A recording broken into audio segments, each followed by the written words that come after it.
야, 이렇게 많이 왔어. 엄청난데? 이렇게 보충을 해준다고 그래도 이렇게 들으러 와주고 너무 고마워요. 교실이 아주 미어 터질라 그러네.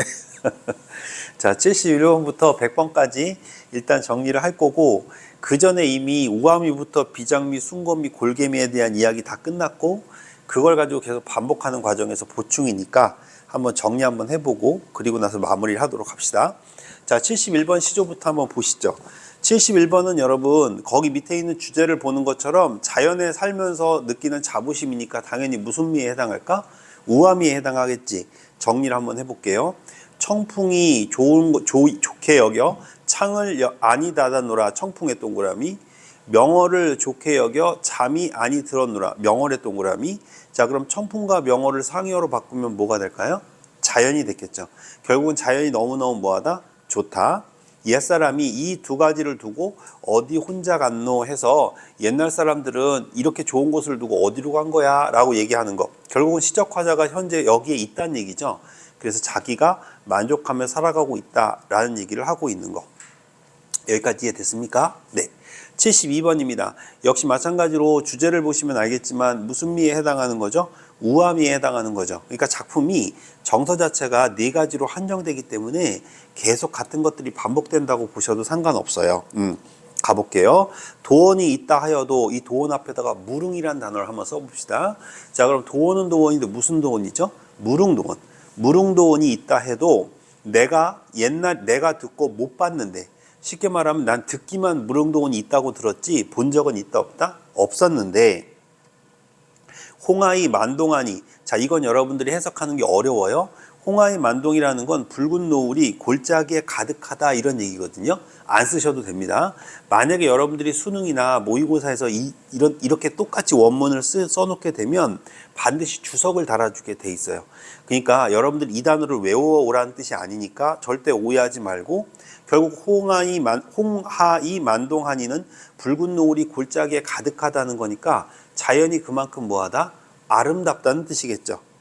그래서 이것이 진짓 거기로다. 그럼 여기가 바로 어디 같다는 거죠? 무릉도원 같구나 라는 얘기입니다.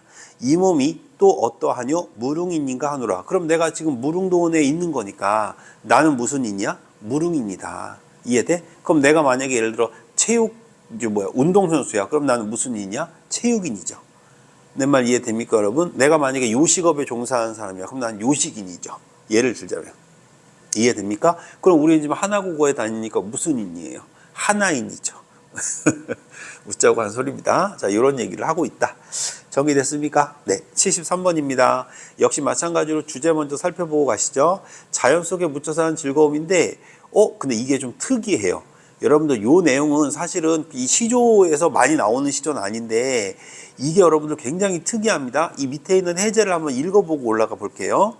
빈천에서 벗어나는 것보다 자연을 즐기는 것을 택하겠다는 의지를 보이는 시조야. 쉽게 말하면 자연에 묻혀 사는 즐거움을 노래할 때 보면 빈천이란 말이 다 많이 등장하는 이유는 자연 속에서는 부귀와 공명을 탐하지 않기 때문이잖아. 결과적으로 빈천에서 벗어나지 않고 나는 그냥 자연을 즐기며 살래 라는 이야기가 써 있는 건데, 이걸 아주 재미나게 표현한 겁니다. 어떻게? 화자가 권문, 즉 벼슬이 높고 권세가 있는 집안에 빈천을 팔려고 들어간 거예요.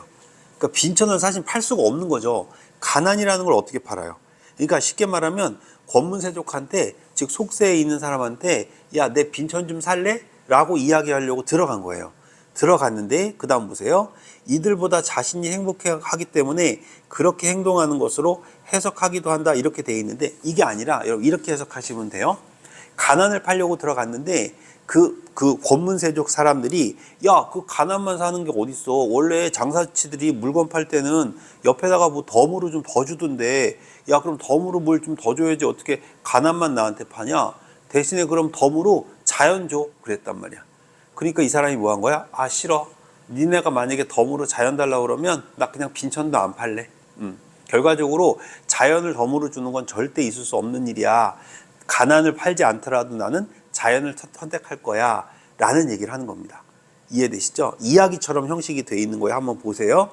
빈천을 팔라 하고 빈천을 팔으려고 권문에 들어가니, 권문 즉 높은 벼슬아치가 있는 집에 들어가니 침 없는 흥정을 누가 먼저 하자 하리. 이게 침이라는 게 덤이란 뜻이에요. 덤이 없는 흥정을 누가 먼저 하겠느냐. 결과적으로 덤으로 뭘 주지 않으면 물건을 팔 수 없다. 그래가지고 권문세족이 뭐라고 그런 거야? 강산과 풍어를 달라고 한 거야. 강산 동그라미, 풍월 동그라미.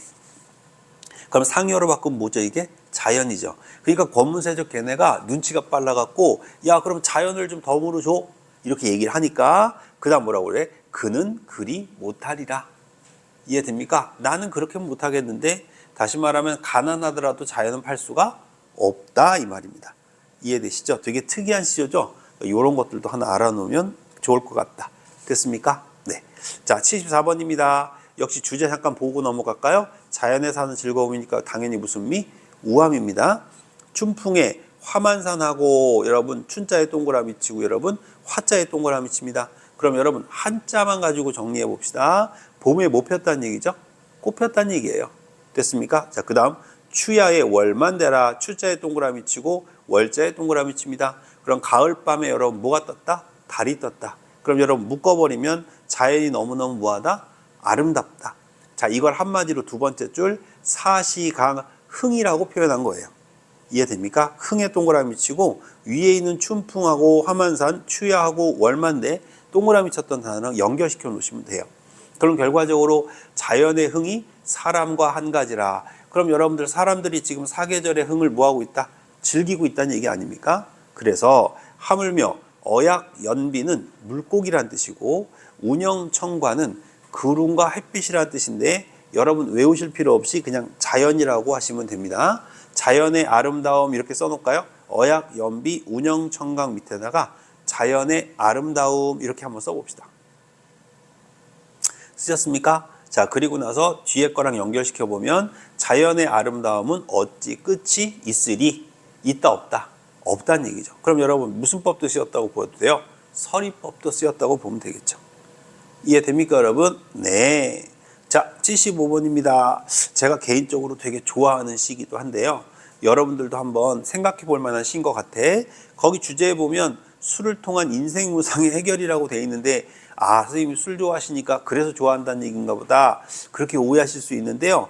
그건 아니고요. 왜 이 시를 좋아하냐면 결과적으로 죽으면 아무 소용없다는 얘기를 하는 거거든요.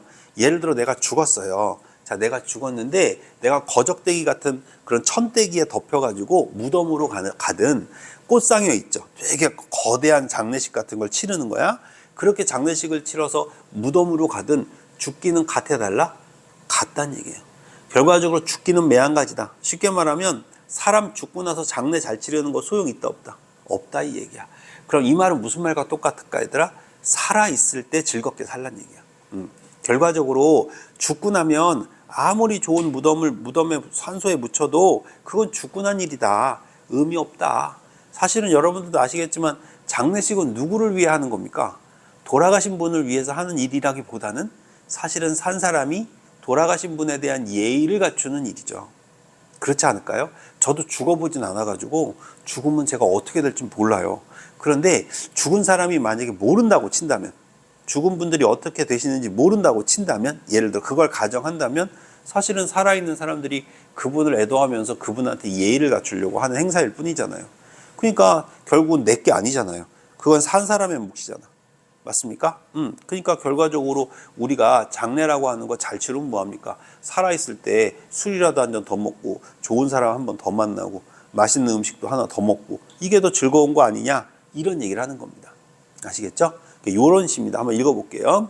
한 잔 먹세 또 한 잔 먹세 꽃 산 놓고 무진무진 먹세. 쉽게 말하면 계속 술 먹자는 얘기예요. 한 잔 빠세 또 한 잔 빠세 술 먹고 무진무진 빠세. 그럼 이 시가 그럼 간경화를 부추기는 시겠어? 아니겠지. 죽자고 먹자는 거야? 아니겠지. 결과적으로 인생을 뭐하게 살아라? 즐겁게 살다 가자. 그 다음 이 몸이 죽은 후에 끊어. 지게 위에 거적 덮어 줄이어 매어가나 끊어. 요게 제가 좀 전에 얘기한 겁니다. 죽은 다음에 지게에 실려가나 유소부장에 만인이 우러내냐 끊어. 유소부장에 만인이 우러내냐가 바로 꽃가마 타고 간다는 얘기예요. 몰라도 됩니다 여러분. 이렇게 가나 어옥새 속새 덮가나무 백양숲에 가기 곧 가면 누run의 흰달 가는비 굵은 눈소소리 바람 불째 누구와 한 잔 먹자 할꼬. 한마디로 얘기하면 죽으면 먹고 싶어도 먹을 수가 없다 이 얘기입니다. 이해되셨죠? 그래서 어떻게 하자고요? 하물며 무더미에 잿나비, 잣나비라고도 하고요. 원숭이란 뜻인데 휘파람 불째 뉘우친들 어떠리. 쉽게 말하면 죽고 나면 아무 소용이 없다 이 얘기입니다. 그게 결과적으로 인생은 얘들아 살아있을 때 즐겨야 한다. 그래서 밑에 있는 해제 한번 읽어볼까요? 술을 마시며 풍류를 즐기는 모습을 노래한 사설시전대에 화자는 전원생활 속에서 한가로이 술을 마시며 논의는 근심 없는 삶을 추구하고 있고 또 한편으로 술을 인생의 허무함을 극복하기 위한 수단으로 삼고 있기도 하다. 그래서 술을 먹으면서 인생을 즐겁게 살자는 얘기가 써져 있다라고 보시면 됩니다. 이해되셨습니까? 네. 자, 그 다음 작품입니다. 76번입니다. 자, 이제부터는 가족 간의 정과 효가 묶여있는 작품이요. 교훈적 내용이라고 보시면 돼요. 그래서 당연히 양반네들이 썼겠죠. 작가만 봐도 어때요? 박인노, 정철 이렇지 않습니까? 되게 유명한 작가들이잖아요. 자, 한번 읽어볼게요. 동기로 세몸되어 한몸같이 지내다가 쉽게 말하면 형제가 아니란 뜻이에요. 그럼 여기다 형제가 몇 형제야? 삼형제란 얘기죠. 동기로 세몸 됐다는 거니까 몸이 세 개잖아. 삼형제인가 봐. 두 아우는 어디 가서 돌아올 줄 모르는 거. 그러니까 아우들이 지금 가출을 했는지 일하러 가는지는 알 길이 없는데 어찌됐건 큰형님이 지금 두 아우를 기다리고 있는 거예요. 날마다 석양 문 밖에서 한숨 겨워하노라. 그래서 형제들을 그리워하면서 뭐한다? 이 시를 썼던 것으로 추정이 됩니다. 내용 자체는 어렵지 않고요. 시험에도 거의 등장하진 않습니다. 그러나 형제 간의 우애를 드러내는 시니까 한번 볼 필요 있겠죠? 자, 77번은 별표 쳐놓으세요. 자, 이거는 우리 학생들한테 꼭 알려주고 싶은 시조예요. 이건 수능이나 모의고사에도 자주 등장하지만 우리가 한 번쯤은 꼭 생각해 볼 만한 시입니다. 거기 보면 여러분 주제에 뭐란 말이 써 있어요? 돌아가신 부모님에 대한 그리움이라고 써 있죠. 여러분 꼭 기억하세요. 엄마 아빠한테 효도하는 건 살아계실 때 짜장면 한 그릇 더 사드리는 게 효도지 돌아가시고 나서 묘비에 비석 세워드리는 게 효도가 아닙니다. 그러니까 여러분들이 엄마 아빠가 옆에 있을 때 같이 보내는 그 시간이 효도의 시간이 되셔야 돼요. 돌아가시고 나면 하고 싶어도 못해. 선생님이 경험자라서 얘기해 주는 거야. 선생님은 우리 아버지가 돌아가셨기 때문에 얘기하고 싶어도 얘기할 사람이 없어요. 그러니까 여러분들은 계실 때 그죠? 잘 해보시기 바랍니다. 이 시가 그런 얘기예요. 선생님 보세요. 감이 하나 있는 거예요. 너무너무 예쁜 거예요. 그래가지고 야 요거 우리 어머니가 좋아하는 거니까 갖다 드려야지 하는 순간에 아 우리 어머니 돌아가셨지. 아이고 드릴 분이 없네 하면서 눈물겨워 한다는 그런 시입니다. 한번 보세요. 반중 좋은 감이 감의 동그라미 고와도 보이나다 고와도 보이나다 미주치입니다. 감이 너무너무 고와 보여요. 유자가 아니어도 품음직하자마는 다시 말하면 감을 품어서 집에 가고 싶지만 품어 가봐야 반가워할 사람이 없으니 이해됩니까? 그게 누구죠? 어머니겠죠? 부모님이겠죠. 그것이 서럽구나 라는 얘기입니다. 제가 여러분들 왜 별표 치라고 했는지 알겠지? 요건 여러분 시험을 떠나서 마음속에 한번 담아놨으면 좋겠다라는 생각이 들어요. 자, 78번입니다. 어버이 살아실 때 똑같은 시라서 그냥 이어서 읽을게요. 어버이 살아실 때 섬기기를 다하라. 어버이 부모님이 살아계실 때 최선을 다해 효도해라. 지나간 후면 애달파 어이하리. 돌아가시고 나면 효도하고 싶어도 할 수가 없다. 평생에 고쳐 못할 일이 이뿐인가 하노라. 다시 말하면 아무리 나중에 효도하려고 해도 돌아가시고 나면 할 수가 없는 것이다 이 얘기입니다. 그래서 위에 있는 77번과 같이 연결되는 그런 시이기도 해요. 정리됐나요? 네. 자, 요번엔 또 늙음에 대한 회한, 한탄 요런 시들이 또 많이 쓰였었습니다. 늙음에 대한 회한 한탄 볼게요. 자, 우탁이라는 시 한번 우탁 시인이 쓴 거 한번 볼까요? 한 손에 막대기 잡고 끊어옵니다. 또 한 손에 가시 쥐고 끊어봅니다. 그럼 양손에 이제 막대기도 짚고 가시도 쥐고 있고 이렇게 무기를 들고 있는 거네, 그지? 자, 이렇게 무기를 들었는데 늙는 길은 가시로 막고 끊어봅시다. 백발은 막대로 치려고 했더니, 그러니까 늙음이 오는 거야 나한테. 늙은 커미 이렇게 오는 거예요. 자, 그럼 뭐 한다? 막대기로 가시로 막아버리고 백발은 막대기로 쳐버리려고 했는데 말도 안 되는 소리죠. 맞습니까? 자, 선생님 봅시다. 비정상적이죠. 비정상적이니까 무슨 미성립? 골개미 성립이죠. 근데 늙음을 비판하는 건 아니잖아. 그러니까 여기서는 해악이라는 말로 끝난 거예요. 그래서 거기 성격에 해약적이라고 써 있는 거예요. 납득되세요? 그러더니 그 뒤에 뭐라고 돼 있습니까? 백발이 지가 먼저 알고 지름길로 오더라. 결과적으로 백발이 어떻게 알았는지 내 머리가 하얗게 되었다 이런 얘기죠. 이해되십니까? 자, 80번입니다. 춘산에 눈 녹인 바람 건드불어 간데 없다. 바람에 동그라미 치고 눈에다가 동그라미 쳐보시죠. 자, 그럼 바람이 무엇을 녹였다는 얘기죠? 눈을 녹였다는 얘기예요. 근데 눈은 무슨 색이에요, 여러분? 하얀색이죠. 근데 내 머리에도 하얀색이 내렸네. 뭘까요? 백발이겠죠. 그럼 이제 그걸 어떤 걸로 녹이고 싶다는 얘기일까? 바람을 가져다가 나도 내 머리에 있는 눈도 좀 녹여줘. 다시 말하면 늙음 좀 녹여줘. 이렇게 한번 써본 겁니다. 한번 볼까요? 춘산에 눈 녹인 바람 건드불고 간데 없구나. 적은 더 빌어다가 즉 바람을 빌려와서 머리 위에 불어내고 싶구나. 그러니까 머리 위에 불고 싶대요. 뭐를요? 바람을요. 그래서 귀 밑에 해묵은 서리 보이시죠? 서리에다가 세모치고 이게 바로 뭘까요? 늙음이겠죠.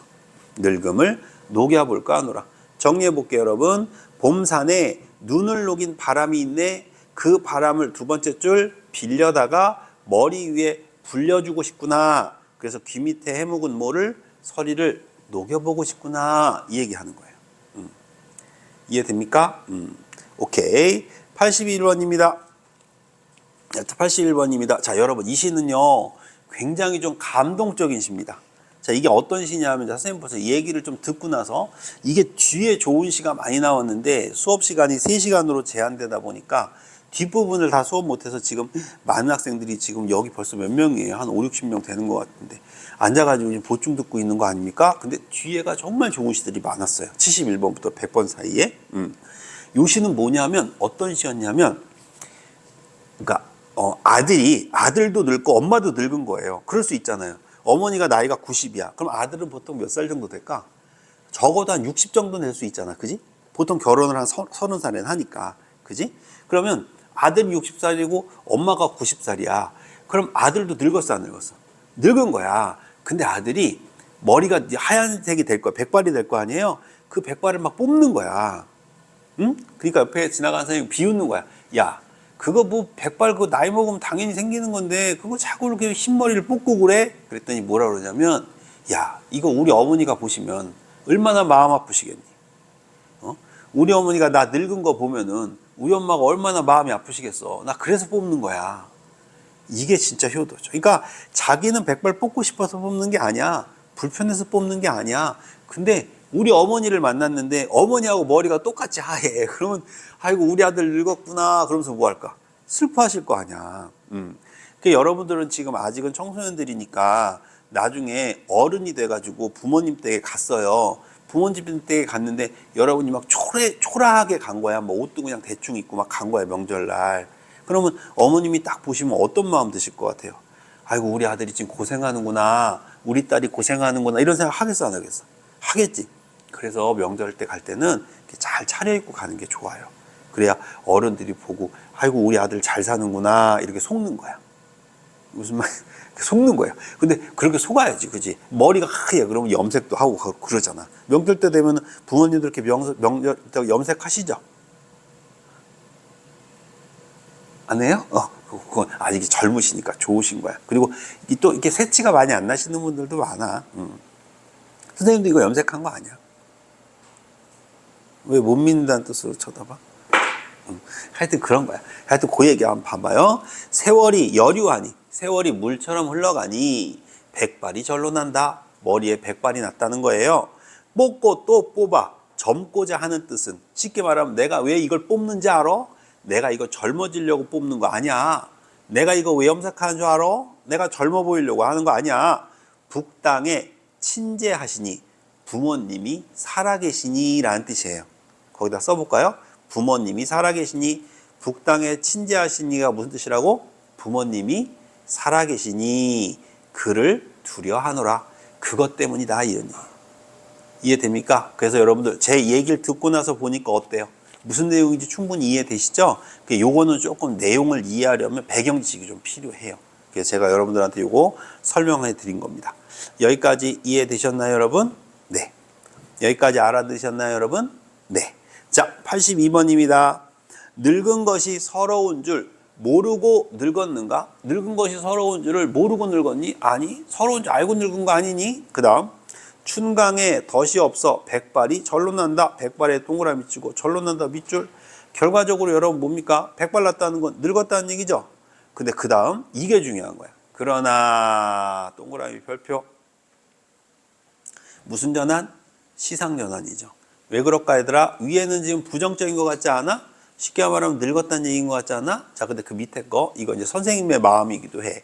선생님은 그런 선생님 마음은 아니야. 선생님은 이제 20대 중반밖에 안 됐으니까 이런 마음은 아닌데 이제 한 60대 되시고 50대 되시고 이제 이런 분들 마음이겠지, 그치? 거기 뭐라고 써 있어, 얘들아? 소년적 마음은 감한 일이 없어라. 얘들아, 그러니까 얼굴만 늙은 거야. 이거 너희도 꼭 기억해야 돼, 은재야. 응? 아빠는 마음속에 소년이 있을까 없을까? 은재 아빠는.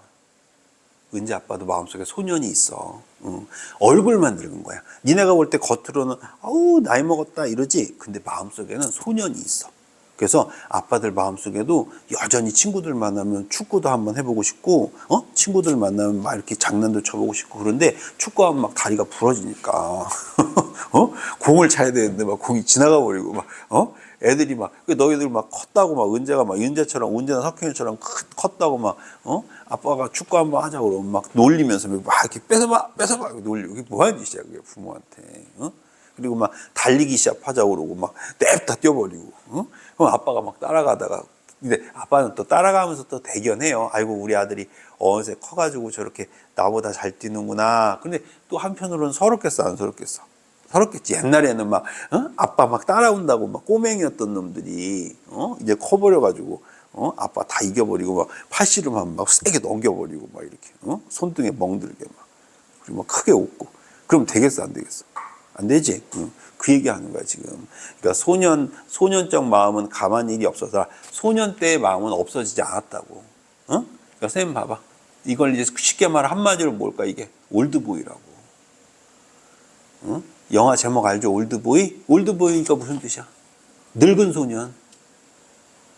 그지? 역설이죠, 역설. 말이 앞뒤가 안 맞는 거잖아. 늙은 소년. 근데 얘들아 진짜 우리는 다 늙은 소년이야.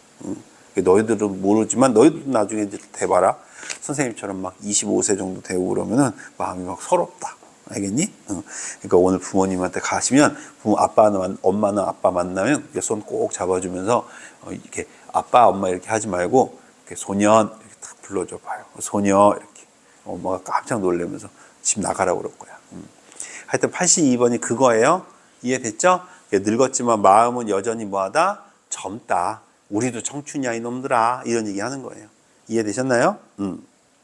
자, 그 다음 83번입니다 여러분. 이봐 아이들한테 얘기하는 거야. 날 샌다 기꺼마라. 날 샌다 기꺼마라는 것은 봐봐 얘들아, 날이 샜다는 거지. 그럼 하루가 다시 왔다는 거지. 그럼 시간이 흐른 거야 안 흐른 거야? 흐른 거지. 쉽게 말하면 애들은 야, 또 오늘 하루 시작됐다 하면서 좋아한단 말이야. 근데 나이 먹은 사람은 어때? 이제 갈 날이 얼마 안 남았구나 이렇게 생각하겠지. 이해돼? 그러니까 봐, 아이들아 날이 샌다고 기뻐하지 마라. 자고 새고 지고 새니 세월이 몇 차까리 100년이 하초초하니. 하초초가 뭐냐면 급하게 간다는 뜻이에요. 급하게. 초초, 하초초. 또 어떤 애들 또 핫초코인 줄 알고 또 거기다가 맛있는 음료수인가요? 뭐 라떼라고 써놓나요? 뭐 이런 애들이 있는데 그게 아니고 거기다 써보세요. 급하게 지나가니. 하초초. 급하게 지나가니 나는 굿버하노라. 굿버한다는 건 서운하다는 뜻이야. 서운하다 써보세요. 서운하다. 요 정도는 써놔야 이해가 돼서 원래는 주석이 달려 있어야 되는데 이건 정리하는 작품이라서 이해하시기 바랍니다. 자, 정리해봅시다. 쌤 봐. 얘들아 너희들 매일매일 나이 한 살 더 먹었다고 너무 기뻐하지 마. 야, 세월이 얼마나 급하게 지나가는지 알아? 나는 야 그게 그렇게 서운하다. 쉽게 말하면 뭐야? 난 나이 먹는 거 싫어. 이런 얘기죠. 이해됩니까? 자, 84번입니다. 역시 늙으면 탄하는 거예요. 매화 옛 뜬거래 봄철이 돌아오니 이렇게 돼 있죠. 매화인데 여러분 근데 특이한 게 뭐냐면 이 작가 이름 한번 보세요. 매화죠. 그러니까 매화라는 작가가 쓴 시예요. 그럼 여러분 이 매화는 진짜 매화일까요? 작일까요? 자기를 표현한 거야. 그러니까 매화라는 꽃을 통해서 자기를 표현한 거야. 어떻게 표현한 거냐면 선생님 보자. 매화라는 기생이야 이 여자가. 매화라는 기생인데 나이를 먹은 거야. 나이를 먹으니까 늙은 거잖아. 그러니까 자기가 이렇게 얼굴 보고도 자기가 늙었으니까 서러워, 안 서러워? 서럽잖아. 그러니까 이렇게 매화라는 여자가 자기 얼굴 보면서 이렇게 서럽다는 거 쓴 거야. 좀 슬프지? 그래, 안 그래? 그치? 한번 봐봐요. 매화 옛 뜬거리 봄철이 돌아오니. 그럼 얘들아, 매화인데 봄이 돌아왔지. 그럼 매화 나무에 봄이 돌아왔으니까 얘들아, 쌤 봐봐. 그 나무에 뭐가 피겠어? 꽃이 펴야 되잖아. 그게 젊은 애들이란 말이야. 응? 근데 봐. 매화 나무에 봄이 돌아오니 옛 피던 가지에 피엄직도 하다마는. 다시 말해 옛날에 꽃이 피던 가지마다 다시 뭐가 핌직도 해? 꽃이 핌직도 하다마는. 이해돼? 춘설이 세모칩니다. 남분분하니 다시 말하면 봄눈이 내리니까 밑줄 필동말동하여라.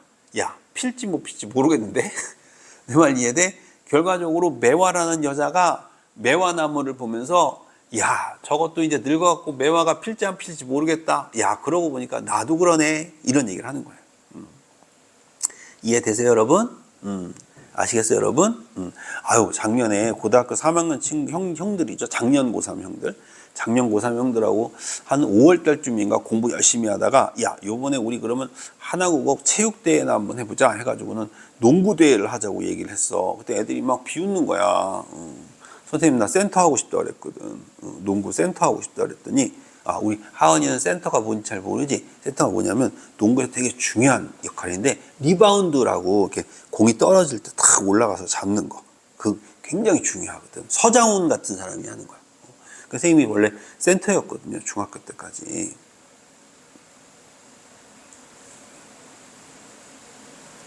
어린이들하고 할 때. 알았어. 하여튼 그랬더니 애들이 막 비웃는 거야. 너무너무 슬퍼, 안 슬퍼? 슬펐지. 그래서 안 시켜준다 그래가지고 그래서 선생님이 한번 울었어요. 그 하여튼 매화도 지금 그러고 있는 거야 지금. 이해돼요? 자, 그다음 현실생활 풍자입니다, 여러분. 자, 현실생활 풍자 이제 다 끝났습니다. 이제 10편인가 남았는데 가볼게요. 노래를 삼긴 사람은 만든 사람이란 뜻이야. 노래를 만든 사람, 시름도 하도할샤, 시름에다 세모치고 하도할샤 밑줄치고 그리고 선생님 봅니다. 하도할샤가 무슨 뜻입니까? 많기도 많구나 이런 뜻이죠. 그럼 쌤 봅시다. 노래를 만든 사람이 시름이 참 많은 사람이었나 봐 이렇게 얘기하는 거예요. 왜냐하면은 노래를 왜 만들었나 생각을 해보니까 여러분들도 힘들고 이렇게 외로울 때 뭐 부르면 마음이 조금 그래도 괜찮아져?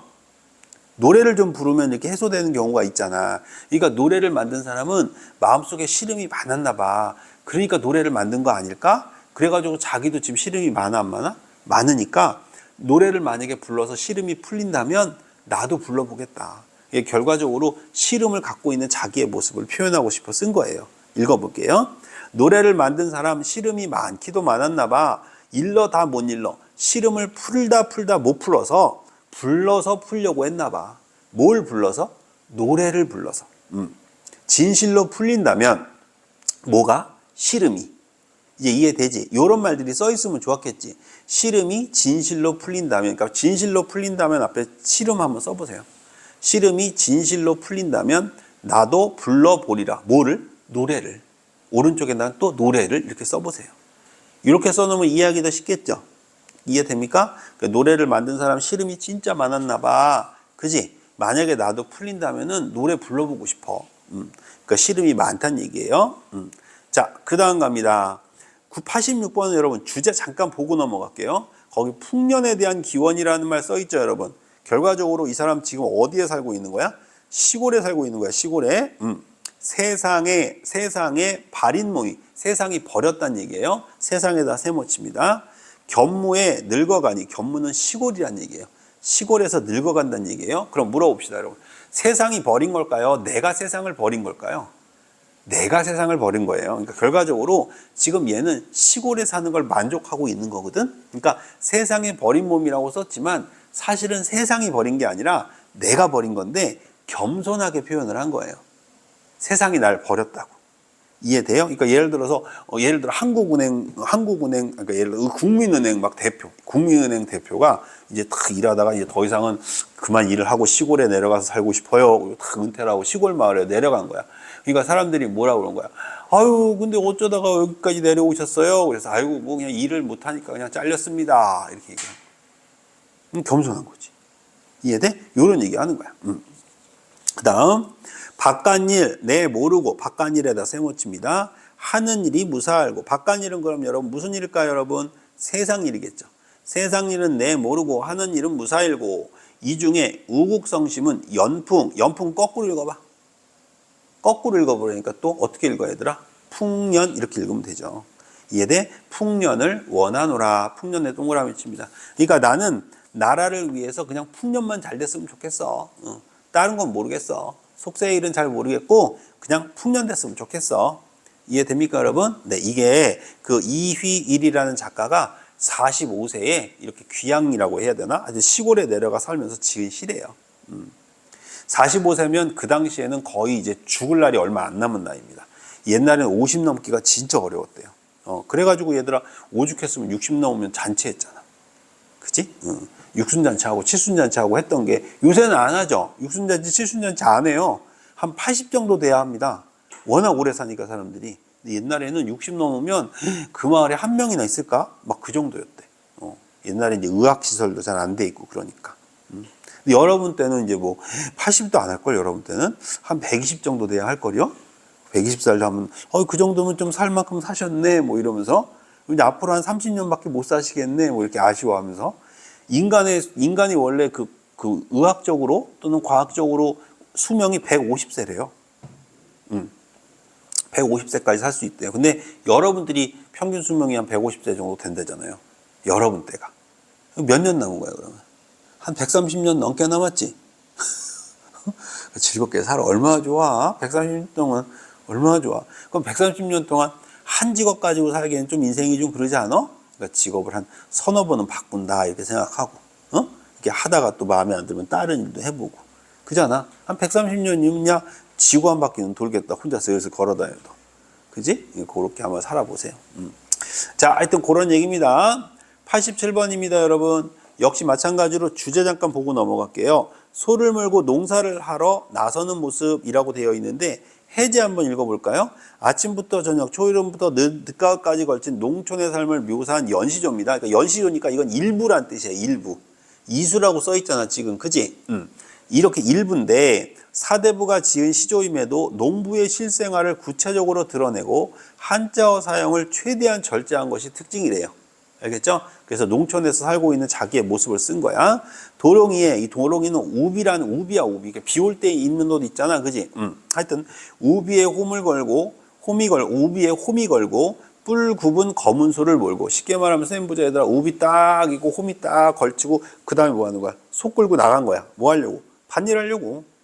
이렇게 걸고 고동풀 고동풀 뜯어 먹이며, 그러니까 소한테 이제 풀 먹이면서 이제 뭐 하는 거야? 이제 일해야 되니까 빨리 먹어 하면서 풀 먹이며, 그다음 긴물가 내려갈제, 그러니까 물가에 내려갈제 어디서 품진변님 함께 가자 하는 거. 그래서 어떤 사람이 옆에서 아이고 일하러 가세요, 같이 가요, 같이 가, 그러면서 얘기하더라, 이런 얘기예요.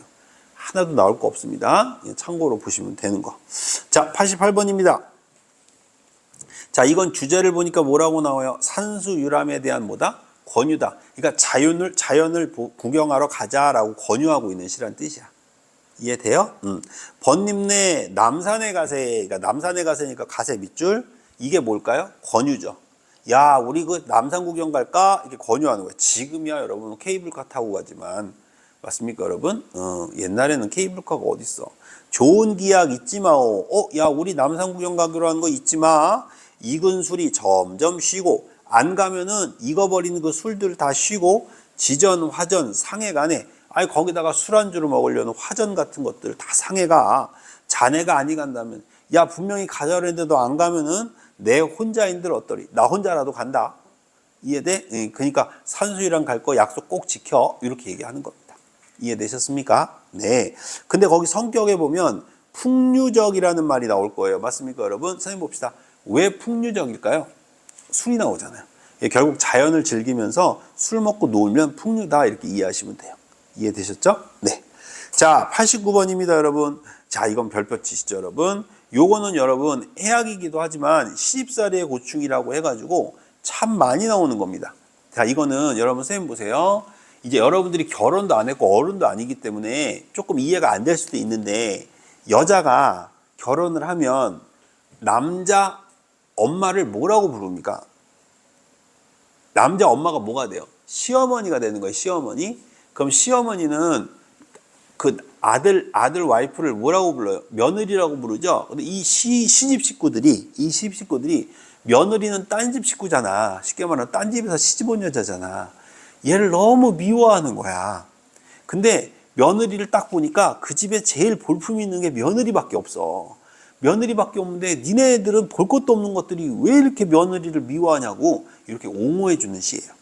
그러니까 보통 보면 옛날에 시집살이를 되게 어렵게 했다는 엄마들 많잖아. 결혼하고 나면 막 어른들 봉양해야지, 남편 챙겨야지, 애 키워야지 막 이러니까 고생했다는 소리를 많이 들었을 거야.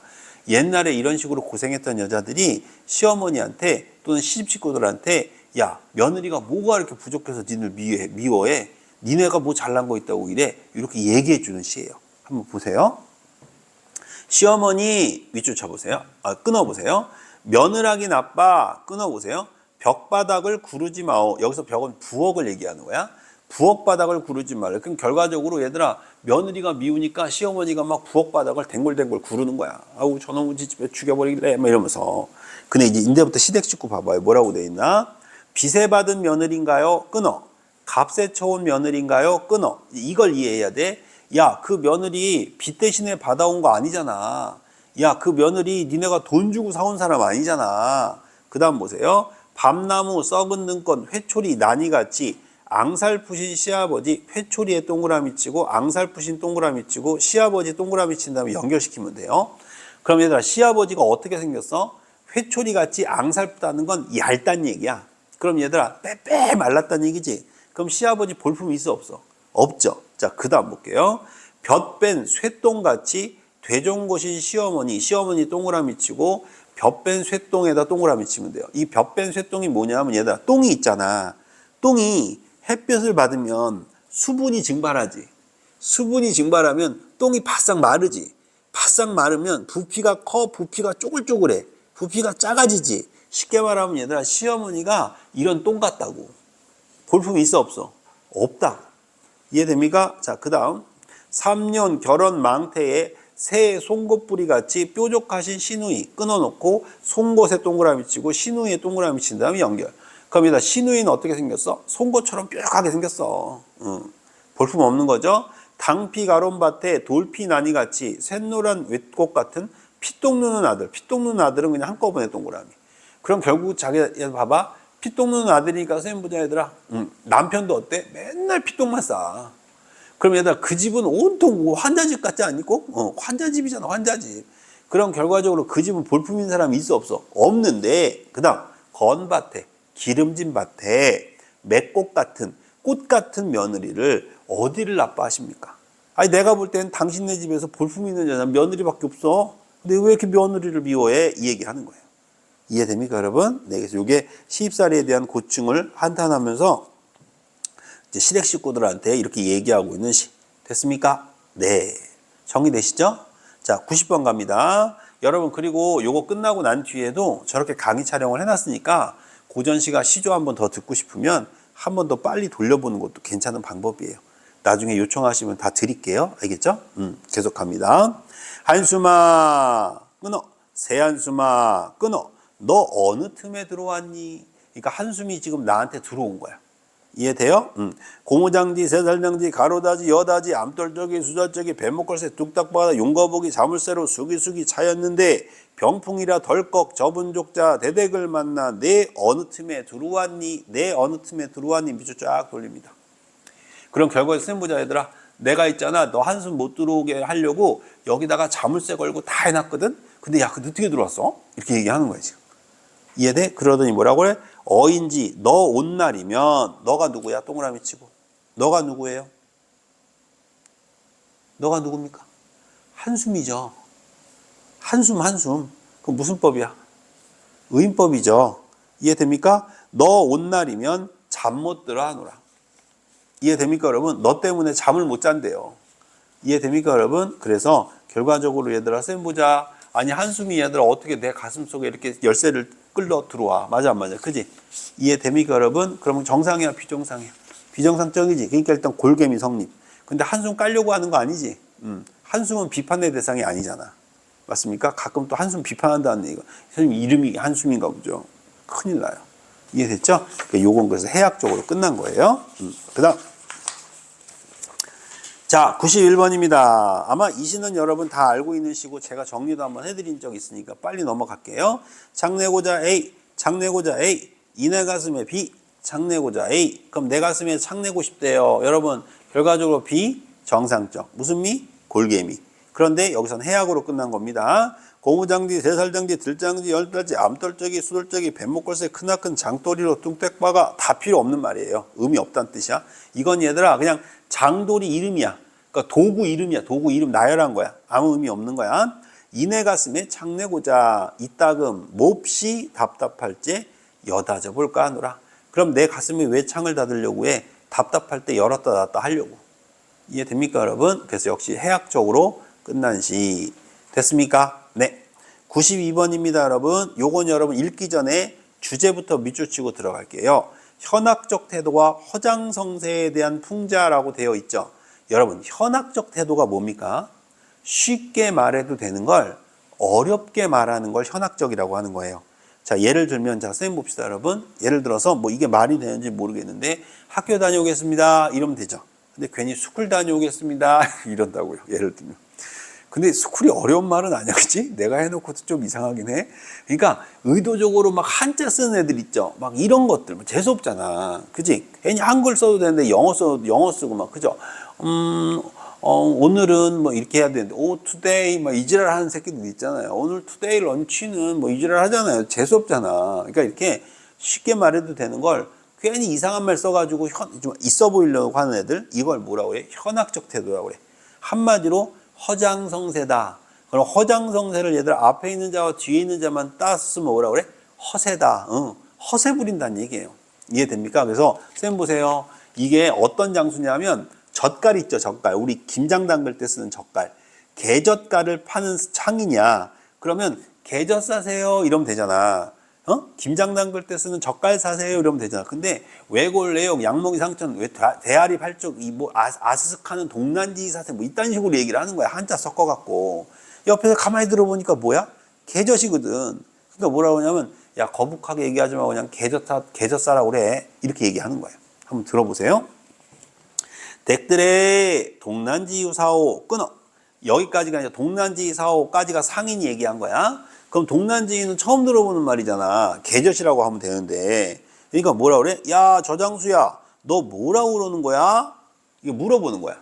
뭐라고 그러는 거야? 살려고 하는데 뭘 판다는 거야? 이렇게 물어본 거야. 그랬더니 뭐라 그래? 외골내용, 양목이 상천, 전행우행, 소아리 팔쪽, 대아리 이족, 청장, 아스스카는 동난지 사세요. 이렇게 얘기한 거야. 이해됩니까? 그러니까 이제 옆에 있는 사람이, 즉 물건 살려는 사람이 장수야, 거북하게 말하지 말고 그냥 게젓이라고 해. 이해됩니까? 그래서 결국은 쉽게 말해도 되는 걸 괜히 어렵게 말하는 거. 이해됩니까, 여러분? 이런 걸 현학적 태도다. 됐습니까? 네. 자, 93번입니다. 주제 보시면 알겠지만 탐관오리의 횡포를 풍자하고 있는 시입니다. 여기서 이 탐관오리가 바로 끝에서 두 번째 줄에 있는 쉬파리입니다. 쉬파리. 탐가린 오리에 동그라미 치고 끝에서 두 번째 줄에 있는 복더위에 18인간으로 18이 있죠. 그거랑 연결 한번 시켜보세요. 자, 그럼 여러분 이건 18이를 비판하는 거예요. 18이 같은 인간을 비판하는 거예요. 18이 같은 인간 비판하는 거죠. 그러니까 이건 골개미 중에 풍자가 됐던 거예요. 이해되셨나요? 자, 읽어보겠습니다. 일신에 사자하니 내 몸이 살려고 하는데 물 것이 너무 많아 못 살겠다. 그러니까 결과적으로 나 좀 어떻게 살아보려고 했거든. 근데 이놈의 집구석에는 뭐 이렇게 무는 게 많어. 막 이도 많고 벼룩도 많고. 이해됩니까? 이렇게 무는 게 많다는 건, 자, 선생님 봅시다. 백성들을 괴롭히는 애들이 많다 적다? 많다. 근데 그 중에 가장 대빵이 누구다? 쉬파리다. 그러니까 쉬파리가 소파리라고 해가지고 소를 무는 파리가 있어, 얘들아. 선생님도 딱 한 번 물려봤거든? 한 번 딱 물려봤거든? 그 시골 가서. 엄청 벌보다 더 아파. 그리고 이게 탱탱 부어요. 이게 면역력이 없어서 그렇대. 그러니까 이렇게 축산업 하시는 분들은 쇠파리가 워낙 많으니까 물려도 그렇게 크게 반응을 안 하는데 우리처럼 한 번도 안 물려본 사람들은 그렇게 크게 반응하더라고. 와, 진짜 아프더라고. 그러니까 쇠파리가 하는 별거 아닌 줄 알았는데 어마어마하게 아픕니다. 하여튼 그 중에 대빵이 뭐다? 쇠파리다 이 얘기야. 그래서 이런 쇠파리 같은 탐관오리를 비판하는 거. 다시 해볼게요. 이모 일신이 사자하니 내 몸이 살려고 하는데 무는 것이 너무 많아 못 살겠구나. 그리고 나서 이제 무는 것 쭉 나오는 거야 얘들아. 뭐 피겨 같은 가랑니 막 나오죠. 뭐 벼룩 나오고 막 빈대 나오고 빠금이 나오고 갈딱이 나오고 목이 나오고 막 나오죠. 모르셔도 돼요. 결과적으로 무는 것들 나열되어 있는 거야. 이해됩니까? 생략하셔도 된다는 얘기예요. 그래도 이 맨 마지막 줄에 뭐라고 그래? 그 중에 차마 못 견디는 건 5, 6월 복더위에 쇠파리인가 하노라. 이해됩니까? 그럼 결과적으로 쇠파리가 제일 악독한 놈이죠. 이해됩니까? 그래서 이 탐관오리를 쇠파리에 비유해서 비판하는 거. 정리되셨나요? 네. 94번입니다. 두꺼비가 파리를 물고 두어미에 차들어 앉아 거기다 씁시다 여러분. 그 위에 94번에다 강자 앞에선 약하고 약자 앞에서는 강한 자 이렇게. 강자 앞에서는 약하고 약자 앞에서는 강한 자. 자, 먼저 여러분 내용 정리하고 나서 여러분 시 읽읍시다. 이건 너무 많이 나오는 시라 대부분의 친구들이 다 한번 들어봤던 시일 가능성이 높아요. 자, 선생님 보세요. 두꺼비가 있어. 그 두꺼비가 파리를 탁 물고 있는 거야. 그럼 파리는 약자고 두꺼비는 뭐죠? 강자죠. 그래가지고 내가 센 놈이야. 이러고 딱 있는 거야. 근데 갑자기 하늘에서 매가 한 마리 탁 뜬 거야. 그럼 두꺼비보다 센 놈이죠. 그러니까 두꺼비가 도망가려다가 자빠진 거야. 뒤집어진 거야. 그러면서 야 내가 날 새끼래 망정이지 야 멍들 뻔했네. 그러면서도 이제 허세를 부리는 거죠. 결국은 강자 앞에서는 약해지고 약자 앞에서는 강해지는 그런 인간들을 비판하는 시입니다. 읽어볼게요. 두꺼비가 파리를 물고 두어미에 치들어 앉아 두꺼비에다가 네모치고 파리에다가 동그라미 칩니다. 자, 구분하려고 하는 거예요. 건너선을 바라보니 백성골이 떠있고 백성골엔 별표 칩니다. 그럼 최강자는 누굽니까? 백성골이죠. 가슴이 끔찍하여 풀떡 뛰어 도망치다가 두어 마리에 자빠지면서 모차라 날쌔길래 망정이지 멍들 뻔했네. 결과적으로 도망가면서까지 허세 부리는 거죠. 이해됩니까 여러분? 그래서 이걸 허세, 사자성어로 허장, 성세다 이렇게 얘기하는 겁니다. 정리되셨나요? 자, 이제 마지막 교훈이 담겨있는 시조 정리하고 마무리하도록 하겠습니다. 너무너무 고생 많이 하셨어요. 들어봅시다. 95번. 자, 주제에 밑줄 치고 별표. 우리 수험생들이 꼭 기억해야 할 시입니다. 수능에 나오진 않더라도 우리 수험생들 이 시는 1년 동안 꼭 잊어버리지 말고 마음에 품읍시다. 보세요. 실천과 노력의 필요성이라는 말 보이시죠? 중요성이라는 말. 태산이 높다 하되 하늘 아래 메이로다. 얘들아 아무리 산이 높아봤자 하늘 밑이라고. 이해돼? 쌤 보세요. 여러분이 가고 싶은 대학 아무리 높은 대학이어도 얘들아 하늘 아래에 있는 거야. 별거 아니라고. 인간이면 다 갈 수 있는 곳이라고. 이해됩니까? 그 다음 오르고 또 오르면 못 오를 리 없건만은. 오르려고만 하면 다 오를 수 있는데 사람이 오르진 않고 산만 높다 하더라. 이해돼? 예를 들어 너희들이 가고 싶은 대학이 S대라고 쳐봐. S대에 가고 싶은데 S대에 가야지 말만 하고 뭐를 안 해? 공부를 안 해. 그래서 왜 공부 안 해? 그랬더니 거기를 어떻게 가요? 그러니까 결과적으로 뭐 얘들아 해보려고도 안 하는 거야. 해봐야 간다 이런 얘기예요. 이해되시죠? 아무리 여러분 마음속으로 가고 싶다 소망해도 내가 노력하지 않으면 절대 안 되는 거예요. 이거 꼭 명심하셔야 돼요. 그러니까 여러분들이 학원에 다니는 이유는 조금 더 효율적인 공부를 하고 위한 거고 또 내가 혼자 공부하기 힘드니까 옆에 선생님들이 멘탈도 잡아주시고 계획표도 같이 짜주고 맞습니까 여러분? 근데 솔직히 말해 공부는 누가 합니까? 본인이 해야 돼요. 이거 꼭 기억하셔야 돼요. 근데 옆에서 도움을 받으면 한결 수월하긴 하죠. 그 수월함을 위해서 하는 거지 정작 본인이 하지 않으면 그런 계획은 아무 의미 없는 거예요. 이해되셨죠? 제가 옆에서 여러분들 분명히 계속 도울 거지만 여러분들도 열심히 하셔야 된다는 거. 95번 시가 그래서 중요한 시예요. 이건 얘들아 학원 앞에다 걸어놓고 싶어요. 이렇게 태산이 높다 하되 하늘 아래 메이로다. 얘들아 진짜 우리가 가고 싶은 대학 그까짓 거 다 그냥 하늘 아래에 있는 대학들이야. 뭐 천당도 아니고 그지 얘들아? 계속 갑니다. 오늘도 다 세었다. 호미 메고 와자스라. 오늘 날 샜네. 호미 메고 갈까? 내 논 다 매면 네 논도 메어줄게. 거기다가 얘들아 뭐라 그럴까? 상부, 상조다 써놓으면 되겠네요. 그죠? 상부, 상조가 뭐예요? 서로 돕는 걸 말하는 거죠. 내 논 다 매면 집에 오는 게 아니고 네 논도 매줄게. 같이 일 도와줄게. 올길에 뽕 따다가 누에도 먹여보자 해가지고 이웃끼리 서로 도와가면서 열심히 일하는 모습. 됐습니까? 그 다음 97번은 사실은 교훈적이라고 보기엔 좀 어려워요.